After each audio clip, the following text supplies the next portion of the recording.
அனைவருக்கும் அன்பான வணக்கம். சமசுடன் செய்திக்கு அப்பால் நிகழ்ச்சிக்கு உங்கள் அனைவரையும் அன்போடு வரவேற்கின்றேன். வணக்கம் திரு சமஸ். வணக்கம்.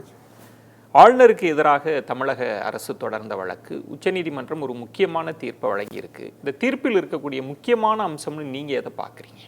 ஆளுநர் அதிகாரம் அதனுடைய மிக முக்கியமான பங்கு அல்லது அந்த பணியினுடைய தாற்பயம் எந்த இடத்துல இருக்குங்கிறத நம்ம ஓவராலாக வகுத்துக்கிட்டோம்னு சொன்னால் இந்த தீர்ப்பினுடைய முக்கியத்துவம் என்ன அப்படிங்கிறத புரிஞ்சுக்கலாம். பொதுவாக ஆளுநருடைய மிக முக்கியமான தேவைகள்னு நாளை சொல்லலாம். ஒரு மாநில அரசு இயங்குறதுல ஆளுநர் எங்கெல்லாம் தேவைப்படுறாருன்னு நம்ம கேள்வி கேட்டுக்குவோம்.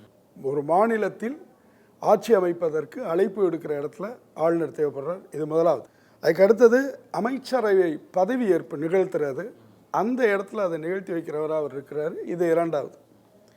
ஆளுநர் உரை நிகழ்த்துறதுக்குள்ள அது அரசினுடைய உரை, அந்த அரசினுடைய உரையை நிகழ்த்தக்கூடிய இடத்துல ஆளுநர் தேவைப்படுறார், இது மூணாவது. இந்த மூணுமே பார்த்தீங்கன்னா கிட்டத்தட்ட சம்பிரதாயமான ஒரு விஷயங்கள் தான். இதெல்லாம் எப்பயோ ஒன்றுலாம் நடக்கிறது.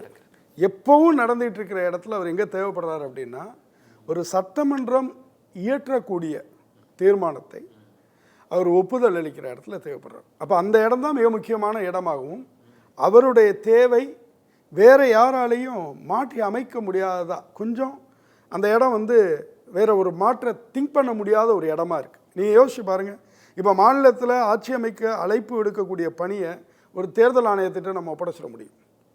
அதுக்கு அடுத்தது அமைச்சரவை பதவியேற்ப ஒரு உயர்நீதிமன்ற தலைமை நீதிபதியை வச்சு நீங்கள் நடத்திட முடியும். சட்டமன்றத்தில் அரசு சார்பில் வாசிக்கக்கூடிய அந்த அறிக்கை இருக்கு இல்லையா, அது ஆளுநர் அறிக்கையை சபாநாயகரை வச்சு நீங்கள் வாசிட முடியும். அப்போ எந்த இடத்துல ஆளுநர் உண்மையாகவே தேவைப்படுறாரு அப்படின்னா, நீ ஒரு சட்டமன்றம் அது கூடி ஒரு விஷயத்தை முடிவெடுக்குது, தீர்மானம் நிறைவேற்றுது. அந்த தீர்மானம் என்பது சட்டமாகிற அந்த மிக முக்கியமான ஒரு நடைமுறையில் எங்கேயோ ஒன்றிய அரசு அதனுடைய ஒட்டுமொத்த அரசமைப்பு இந்த விஷயங்கள்லாம் அது பார்க்கப்பட வேண்டியிருக்கு. அந்த இடத்துல இவங்கெல்லாம் ஆல்டர்னேட்டாக இருக்க முடியாதுங்கிற இடத்துல தான் ஆளுநர் அப்படிங்கிறவருக்கான ஒரு குறைந்தபட்ச நியாயம் உருவாகுது. ஒரு பாதுகாவலராக இருக்கிறார், கிட்டத்தட்ட அவர் இணைப்பாளராக இருக்கிறார்னு சொல்லலாம். ஓகே.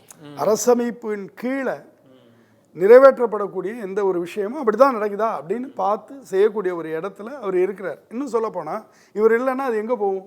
நேராக குடியரசுத் தலைவர்கிட்ட போகும். அப்படி இல்லாமல் உடனடியாக அந்த விஷயங்களை செய்யக்கூடிய ஒரு குடியரசுத் தலைவருடைய இன்னொரு கரம் போல தான் இந்த இடத்துல ஒரு முகாண்மை போல தான் அரசமைப்பு சட்டத்தில் ஆளுநர் உட்கார்றார். இந்த ஒட்டுமொத்த அரசமைப்பு ஏற்பாட்டில் சொல்கிறேன். அப்போ அந்த இடத்தில் அவருடைய அதிகாரம் எந்த இடத்துல இருக்குது அப்படின்னு சொன்னால், மசோதாவுக்கு ஒப்புதல் அளிப்பது, அல்லது அந்த சட்ட முன்முடிவை தூக்கி ஓரமாக வச்சிடுறது, அல்லது நிராகரிக்கிறதுன்னு இந்த முடிவெடுக்கிற பணி இருக்கு இல்லையா, அங்கே தான் அவருடைய உண்மையான அதிகாரம் இருக்குது. அந்த இடத்துல தான் அவருடைய உண்மையான பங்களிப்பு இருக்குது. அந்த இடத்தில் இனி ஆளுநருடைய வரையறை என்பது ஒரு சட்டகத்திற்குள் அடைக்கப்பட்டிருக்கிறது. இது தமிழ்நாடுக்கு மட்டுமில்லை, ஒட்டுமொத்த இந்தியாவுக்கும். அந்த வகையில் பார்க்கும்போது இன்றைக்கு இந்திய உச்ச நீதிமன்றம் அளித்திருக்கக்கூடிய தீர்ப்பு என்பது இந்திய கூட்டாட்சி வரலாற்றில் மிக மிக முக்கியமான ஒரு மைல்கல் தீர்ப்பு அப்படின்னு சொல்லலாம். கூட்டாட்சி அதுக்கு இந்த தீர்ப்பு ரொம்ப வலு சேர்க்கக்கூடிய ஒரு தீர்ப்பு. ஏன் அப்படின்னு நான் சொல்கிறேன். நீங்கள் ஆளுநர் தேவையா இல்லையா, ஒருவேளை ஆளுநர் நாம் வச்சுக்கிறோம், அவர் சரியாக முறைப்படி செயல்படாட்டினா அவரை எப்படி நீக்கிறது அப்படிங்கிற ஒரு நீண்ட விவாதங்கள் அரசமைப்பை உருவாக்கக்கூடிய காலகட்டத்திலேயே விவாதங்களில் நடந்திருக்கு. அப்போல்லாம் நீங்கள் குடியரசுத் தலைவரை அவர் சரியாக இல்லை அப்படின்னு சொன்னால் கூட அவரை நீக்குவதற்கு, குடியரசுத் தலைவரை நீக்குவதற்கு கூட அரசமைப்பு சட்டத்தில் ஒரு சட்டப்பிரிவு இருக்குது, வழிவகை இருக்குது. ஆனால் ஆளுநர் விஷயத்தில் அது மத்திய அரசுகிட்ட மட்டும்தான் இருக்கே தவிர ஒரு மாநில அரசு அந்த மாதிரியான முடிவை எடுக்கக்கூடிய ஒரு அதிகாரத்தை பற்றி வேணாம் அப்படின்னு சொல்லி அம்பேத்கர் போன்றவர்கள் எண்ணினார்கள். ஏன் அப்படி நினச்சாங்க அப்படின்னா, ஒரு கண்ணியமான பதவி இது. இந்த இடத்துல கொண்டாந்து ஒரு நபரை உட்கார வைக்கும்போது ஒரு அரசு நினச்சா அப்படி நகர்த்திடுற மாரி அது இருந்தால் அவர்களுடைய சுயமரியாதைக்கு அது இழுக்கா போயிடும். அந்த அளவுக்கு ஒரு கண்ணியமான பதவி அது அப்படின்னு நினச்சாங்க. அதனால் ஆளுநர் வந்து இருக்கிற வரைக்கும் இருப்பார், மத்திய அரசை மாற்றுறதுன்னா மாற்றலாம், குடியரசுத் தலைவர் அப்படி தான் வச்சுருக்காங்க. அவ்வளோ மரியாதைக்குரிய ஒரு பொறுப்புங்கிறது வந்து நீங்கள் ஆரம்ப காலத்தில் எடுத்துக்கிட்டிங்கன்னா, இன்னும் சொல்லப்போனால் 1950லேருந்து 1967 வரைக்கும் இந்த ஆளுநர் பதவி இவ்வளோ பெரிய சர்ச்சையை உண்டாக்கலை. அதற்கான காரணம் என்ன அப்படின்னா, மத்தியிலும் மாநிலத்திலும் கிட்டத்தட்ட ஒரே அரசு, காங்கிரஸ் அரசு தான் எல்லா இடங்களிலும் இந்தியாவுடைய பெரும்பகுதியில் அப்படி தான் இருக்குது. ஆனால் 1967 காங்கிரஸ் வந்து ஒரு பெரிய தோல்வியை சந்திக்கும் போது, பல மாநிலங்களில் ஆட்சியை இழக்கும்போது, சட்டமன்ற தேர்தல்களில் அங்கே எதிர்க்கட்சிகள் வந்து அந்த இடத்துல அமரும்போது ஆளுநர்கள் ஒரு மத்திய அரசினுடைய அரசியல் கைப்பாவை போன்று நடக்க ஆரம்பிக்கிறார்கள்ங்கிற குரல் வந்து வெவ்வேறு மாநிலங்களில் ஒலிக்க ஆரம்பிக்குது. அப்படி ஆரம்பித்து பார்த்தீங்கன்னா, நீங்கள் கிட்டத்தட்ட இப்போ நாம் உட்கார்ந்துருக்கிறது 1967லேருந்து எடுத்துக்கிட்டால் ஒரு 50 ஆண்டுகளாக மாநில அரசாங்கங்களை ஒரு அச்சுறுத்தலில் வைக்கக்கூடிய, தொந்தரவு செய்யக்கூடிய டெல்லியினுடைய அதிகார கை அப்படி தான் வந்து ஆளுநர்கள் பல இடங்களில் செயல்பட்டிருக்காங்க. மிக குறிப்பாக எதிர்க்கட்சிகளில் ரொம்ப வந்து சித்தாந்த ரீதியாக செயல்படக்கூடிய அரசாங்கங்கள் இருக்கிற இடத்துல இந்த கை முறுக்கல்கள்ங்கிறது அதிகமாகவே இருந்திருக்கு. அப்போ இது ஏதோ தமிழ்நாட்டினுடைய ஒரு பிரச்சனை அப்படின்னு நம்ம பார்க்குறதுக்கு இல்லை. இப்போ உங்களுக்கு இதை நினைவூட்டலாம் அப்படின்னு நினைக்கிறேன். எப்படி வந்து தமிழ்நாடு அரசு வந்து உச்சநீதிமன்றத்தில் வழக்கு தொடுச்சதோ, அதே போல் தெலங்கானாவும் இது குறித்து பேசினதை நம்ம மறந்துடக்கூடாது. சந்திரசேகர ராவ் அவர்கள் முதல்வராக இருந்தபோது அவர் வந்து மாநிலங்களை மையமாக வைத்து நம்முடைய அரசமைப்பையே மாற்றி திருத்தி எழுத வேண்டும் அப்படிங்கிற இடத்துக்கு அவர் சென்றதை நம்ம இந்த இடத்துல நினைவு கூறலாம் அப்படின்னு நினைக்கிறேன். அது அண்ணாவினுடைய குரல். இன்றைக்கு என்ன நடந்துகிட்டு இருக்கு அப்படின்னு சொன்னால், தமிழகத்துக்கு இப்படி ஒரு தீர்ப்பு வந்த உடனே கேரள அரசு இமீடியட்டாக வந்து அவங்க உச்சநீதிமன்றத்தில் இது குறித்து பேசுகிறாங்க. காரணம் என்ன? கிட்டத்தட்ட கேரளாவினுடைய 7 சட்ட முன்வடிவுகள் அது வந்து 33 மாதங்களாக கிடப்பில் இருக்குது. இது வந்து ஏதோ ஒரு அரசாங்கம், ஒரு சட்டமன்றம் ஒரு விஷயத்தை நிறைவேற்றியிருக்காங்க, தீர்மானம், அதை கொண்டு போய் கொடுக்குறாங்க, அதை வந்து ஆளுநர் வச்சிட்டு இருக்கிறார், அப்படி பார்க்கக்கூடாது. ஒரு கட்சி அல்லது ஒரு தனிநபர் சார்ந்த விஷயம் இல்லை. அது ஒரு மாநிலத்தை நிர்வகிக்கக்கூடிய ஒரு அரசை மக்கள் தேர்ந்தெடுக்கிறாங்கன்னா, அந்த அரசு மாநிலத்தினுடைய பிரதிநிதி. அங்கே அது ஒரு சட்ட நிறைவேற்ற ஏற்பாட்டில் இறங்குது அப்படின்னா, எதிர்கட்சி இருக்காங்க, கூட்டணி கட்சிகள் இருக்காங்க, எல்லாரோடைய விவாதித்து எல்லாம் ஒன்று நடந்ததுக்கப்புறம் தான் சட்ட நிறைவேற்றம் குறித்து போகுது. அதை போய் நீங்கள் வச்சிட்ருக்கிறதுக்கு அரசமைப்பு சட்டம் ரீதியாக அந்த அளவுக்கான அதிகாரங்கிறது ஆளுநருக்கு கொடுக்கப்படவே இல்லை. ஆனால் அந்த பதவியினுடைய கண்ணியம் கருதி இப்படியெல்லாம் அப்படி நடக்க மாட்டாங்க அப்படின்னு நினச்சி ஒரு மேலோட்டமான வழிமுறைகளோடு அவங்க நிறுத்திக்கிட்டாங்க. ஆனால் இன்றைக்கு உச்சநீதிமன்றம் கொடுத்திருக்கக்கூடிய, அது சொல்லியிருக்கக்கூடிய 7 முக்கியமான நெறிகாட்டல் வழிமுறைகள், அது இந்த தீர்ப்போடு நம்ம இணைச்சி பார்க்கணும். அந்த 7 அம்சங்களையும் நம்ம பார்த்தோம் அப்படின்னு சொன்னால், ஓகே, நீங்கள் அது சாராம்சப்படுத்தணும்னா ஒரே ஒரு வரியில் நிற்கிது. ஆளுநர் அரசமைப்பு விழுமியத்தை, அந்த அரசமைப்பினுடைய ஆன்மாவை, அதற்கு தான் கடப்பாடு பட்டவரே தவிர தன்னுடைய போக்குக்கோ தன்னுடைய அரசியலுக்கோ கடப்பாடு பட்டவர் கிடையாது. இதை ரொம்ப எப்படியெல்லாம் சொல்லணுமோ அப்படியெல்லாம் சொல்கிறாங்க. அப்புறம் ஆளுநர் ஒரு நண்பரா, ஒரு வழிகாட்டியா அப்படி செயல்படலாமே தவிர அரசியல் நோக்கங்களால் வழிநடத்தப்படக்கூடாது அப்படின்னு சொல்கிறாங்க. அப்புறம் ஆளுநர் பிரச்சனைகளை தீர்க்கிறதுக்கு ஒரு முன்னோடியாக இருக்கணும். அவரே இந்த செயல்பாட்டுக்கு தடையாக இருக்கக்கூடாது அப்படின்னு சொல்கிறாங்க. அப்புறம் ஆளுநர் அரசமைப்பினுடைய விழுமியம், மதிப்பை பாதுகாக்க முற்படணும் அப்படின்னு சொல்கிறாங்க. ஒரு ஆளுநருடைய நடவடிக்கைகள் அவர் அரசமைப்பில் எடுத்துக்கக்கூடிய பதவி பிரமாணத்தோடு ஒத்து போகணும் அப்படின்னு சொல்கிறாங்க. அரசமைப்போட மதிப்பீடுகளால் வழிநடத்தப்படணுமே தவிர ஆளுநர்களோட முடிவுகள் அரசியல் முடிவுகளால் வழிநடத்தப்படக்கூடாது அப்படிங்கிறாங்க. இது எல்லாம் சேர்த்து சொல்லப்படக்கூடியது ஒரு வார்த்தையில் என்ன இருக்குது அப்படின்னா, நீங்கள் தனித்து செயல்படுறதுக்கு உங்களுக்கு ஒன்றுமே இல்லை. இந்த அளவுக்கு உச்சநீதிமன்றம் இன்னைக்கு ரொம்ப தீவிரமான வழிகாட்டல். தீர்ப்பிலேயே ரொம்ப முக்கியமாக கவனிக்க வேண்டியது இந்த அம்சம்.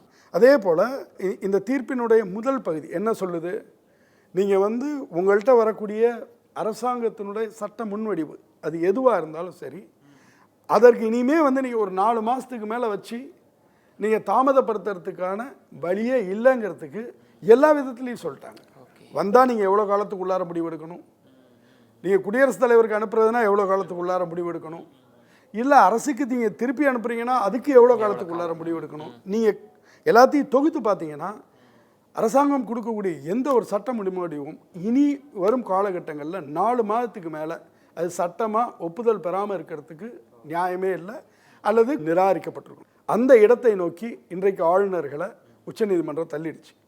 அப்போ இது ஒரு பெரிய ஒரு பகுதி, இதுவரைக்கும் பேசப்படாத ஒரு பகுதி, அல்லது விளக்கம் அளிக்கப்படாத ஒரு பகுதி, ஒரு கிரே ஏரியா அப்படின்னு சொல்லலாம். அந்த இடத்து மேலே வெளிச்சம் பாய்ச்சது. ஏன்னு சொன்னால் இதுவரைக்கும் இருக்கக்கூடிய எல்லா நிலைமையும் எப்படி இருக்குது அப்படின்னா, ஆளுநர்கள் வந்து எவ்வளவு சீக்கிரம் முடிவெடுக்கணுமோ அவ்வளோ சீக்கிரம் எடுக்கணும்னு இருக்கு. இயன்றவரை விரைவாக.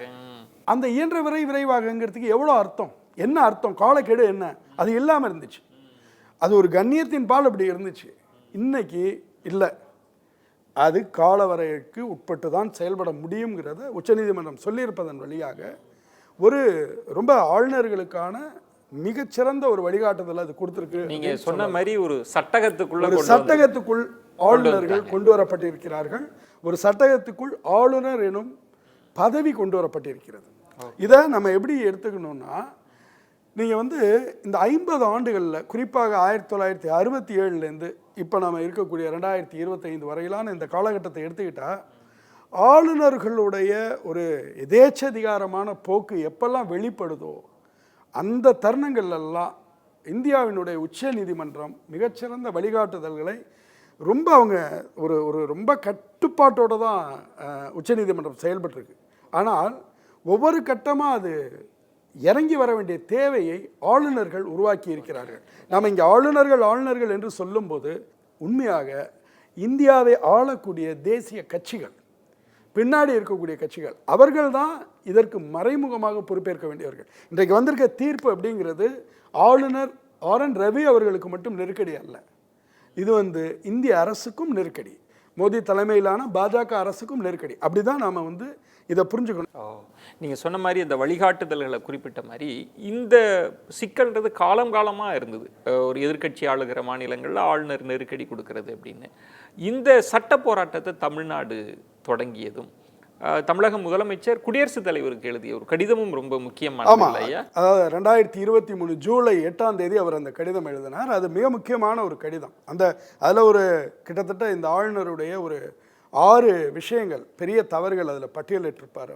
இந்த மாதிரி சட்ட முன்முடிவுகள் அதை தாமதிக்கிறதில் ஆரம்பித்து ஒரு அரசமைப்பு பதவி இருக்கக்கூடிய கண்ணியத்துக்கு, அந்த மரபுக்கு, அந்த நெறிமுறைக்கு அப்பாற்பட்டவராக செல்லும் இடங்கள்லாம் ஒரு சர்ச்சைக்குரிய கருத்துக்களையும், மக்களால் தேர்ந்தெடுக்கப்பட்ட அரசுக்கு எதிரான கருத்துக்களையும் பேசுவதன் வழியாக மக்களால் தேர்ந்தெடுக்கப்பட்ட அந்த அரசுக்கான கண்ணியத்தையே கேள்விக்கு உட்படுத்துவது, அதுவரை அதில் அவர் பட்டியலிட்டு இருந்தார். அந்த பட்டியலுடைய முடிவில் இப்படி ஒருத்தர் இனிமே பொறுப்பில் இருக்கிறதுங்கிறது சரியா அப்படிங்கிறத உங்களுடைய முடிவுக்கே நான் விட்டுடுறேன் அப்படின்னு அந்த கடிதம் முடியும்.